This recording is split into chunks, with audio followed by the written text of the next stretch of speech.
प्रकार से उन्होंने 15 सालों में गरीबों के पैसे का उगाही किया सत्ता में रहते हुए, जब उनके बेटाओं को भी मौका मिला तो उन्होंने भी मॉल बनाने में लगे रहे, तो उन सब चीज़ों का तो असर होगा ना। और ये केसेज कब के हैं?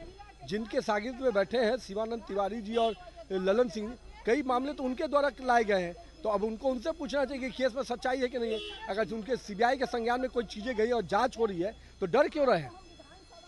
सरकारी संस्था है, वो अपना काम करेगी, हम लोग को अपना काम करना है। राबड़ी देवी के आवास पर रेड चल रही है, जमीन घोटाले को लेकर बताया जा रहा है, आप लोग भी इसके बारे में विरोध करते थे, क्या आप लोग? निश्चित रूप से देखिए, दूध का दूध पानी का पानी होता है ना जी। अगर होगा कुछ तो उनमें निकलेगा, नहीं होगा तो कुछ नहीं निकलेगा। और क्या इन लोग बार आरोप लगाते हैं कि केंद्र सरकार के सारे पिट्ठू है। कोई केंद्र सरकार का पिट्ठू नहीं होता है, स्वायत्त संस्था है, वो जिस पर भी हमारे ऊपर भी वो काम कर सकता है, ऐसा कुछ भी नहीं है।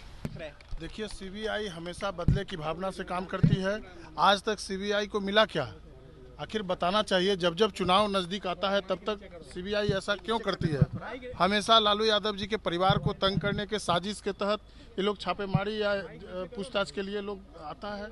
कभी तो कुछ मिला नहीं आज तक। ये सब बस बदले की भावना से भाजपा से ग्रसित है। ये बीजेपी का तोता है सीबीआई। हम तो यही जानते हैं कि सारी केंद्रीय एजेंसियां जो है, वो जो संवैधानिक संस्थान थे, जिसको संविधान ने ताकत दी थी और वो सरकार के खिलाफ भी कार्रवाई करने वाली ताकतें थी, उसको बीजेपी सरकार ने अपनी गोद में बिठा लिया है और उसका इस्तेमाल करके विपक्ष को डराया जा रहा है।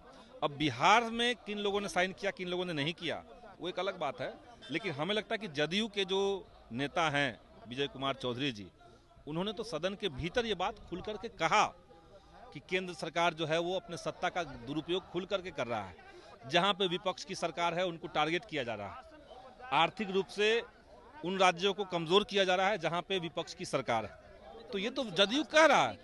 अब ये तो वही बताएंगे, झुकाव की बात नहीं है। अब सब लोग समझ चुके हैं कि बीजेपी इस देश के लोकतंत्र के लिए घातक है। नीतीश कुमार जी खुद ही कई बार ये बात कह चुके हैं और वो खुद ही सारे विपक्षी पार्टियों को एकजुट कर रहे हैं। तो ये कोई पैमाना नहीं कि 9 ही पार्टी उसके खिलाफ है, बल्कि हमारी पार्टी भी मुंह खुल करके हम लोग तो बोल ही रहे हैं कि भाजपा जो कर रहा है वो संविधान का गलत इस्तेमाल कर रहा है। सीबीआई की रेड पड़ी है, क्या कुछ कहना चाहिए? देखिए, सीबीआई को केंद्र जो सेंट्रल गवर्नमेंट है लगातार मिसयूज़ कर रही है और लालू प्रसाद यादव से क्योंकि बीजेपी डरती है, उन्हें लगता है कि ये एक मुख्य ऑपोजिशन है जो कि सारे ऑपोजिशन को यूनाइट कर देंगे। बीजेपी सत्ता से 24 में हट जाएगी तो लालू प्रसाद यादव जी को लगातार हैरेस किया जा रहा है। जब कोई एलिगेशन मिला नहीं 20-21 में तो केस क्लोज कर देते हैं। आखिर अब क्या हो गया कि इन्हें केस ओपन करने की नौबत आ गई? ये शुद्ध रूप से लालू प्रसाद यादव, राबड़ी देवी, तेजस्वी जी और ऑपोजिशन से डरती है। 24 में डर है कि सरकार से हट न जाए, इसलिए परेशान कर रही है। होली का माहौल है मैम, ऐसे में सीबीआई का रेड। सीबीआई तो लगातार परेशान कर रही है, ये पहली बार तो आई नहीं है। होली हो, दिवाली हो, हम लोग सरकार में हैं तो ये बीजेपी के द्वारा इसे डायरेक्शन मिलता है और इस हिसाब से ये काम करती है।